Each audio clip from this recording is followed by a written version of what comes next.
Ano bang meron sa bayan ng Konoha at pinoprotektahan niya ito?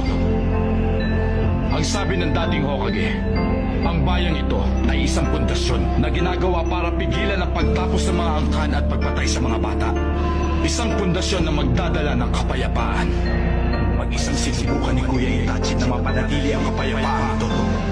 Doon lang naging malinaw sa akin ang lahat.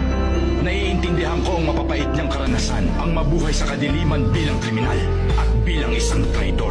Isa siyang ninja na tinanggap ang galit ng lahat ng tao at prinotektahan ang Konoha mula sa dilim. Para sa akin, ang kapatid ko ang tunay na Hokage.